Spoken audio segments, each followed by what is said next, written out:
Presiden Joko Widodo, Jokowi Timnas Indonesia melawan Kamboja di Piala AFF 2022, Presiden Joko Widodo Jokowi akan beri hadiah besar untuk Timnas Garuda Indonesia, bonus besar kalau Timnas Garuda juara Piala AFF 2022.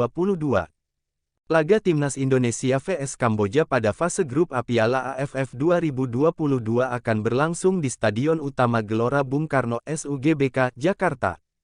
Timnas Indonesia tampil efektif di babak pertama laga Piala AFF 2022 melawan Kamboja. Di babak kedua, Garuda Mejan, dengan kehilangan tajinya. Indonesia memulai laga perdananya di Piala AFF 2022, dengan melawan Kamboja. Pertandingan digelar di Stadion Utama Gelora Bung Karno, Senayan, Jumat tanggal 23 Desember tahun 2022. Sejak kick-off, Indonesia coba mengambil inisiatif serangan.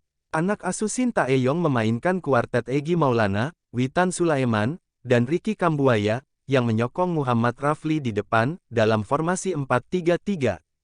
Di tengah, Marcelino Ferdinand dan Mark Klok menjaga kedalaman, dan mengawal barisan bek yang diisi Fahrudin Arianto, Jordi Amat, Asnawi Mangkualam, dan Pratama Arhan.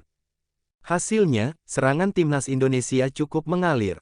Gol pertama bahkan bisa dicetak oleh Egy Maulana, memanfaatkan umpan silang Pratama Arhan dari sisi kiri. Liga Indonesia vs Kamboja, Garuda galak di babak pertama.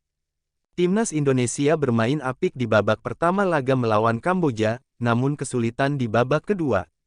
Sejak kick-off, Indonesia coba mengambil inisiatif serangan.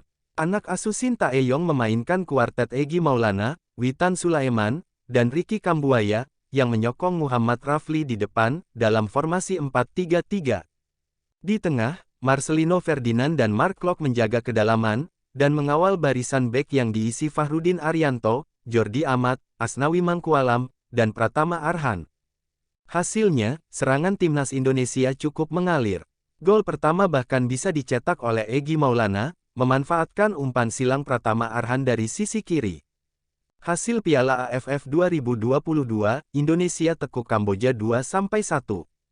Duet Egy dan Witan cukup membuat Kamboja kerepotan. Di menit ke-14, kerjasama keduanya bahkan nyaris mendapatkan gol lagi, jika sepakan Witan tak membentur tiang. Kemudian, Kamboja sempat menyamakan skor karena lemahnya lini pertahanan Indonesia. Sundulan Saret Kria sempat mengubah skor menjadi 1-1. Namun, Indonesia bisa membalas lagi. Kali ini Witan Sulaiman yang menjebol gawang Kamboja, memanfaatkan umpan Marcelino Ferdinand, dalam skema serangan balik cepat. Witan praktis menjadi momok Kamboja sepanjang babak pertama. Banyak peluang ditebar pemain berusia 21 tahun itu. Sementara pemain lain seperti Mark Klok dan Ricky Kambuaya juga rajin menyerang, dan beberapa kali menghadirkan peluang. Hasilnya, skor 2-1 bertahan sampai jeda.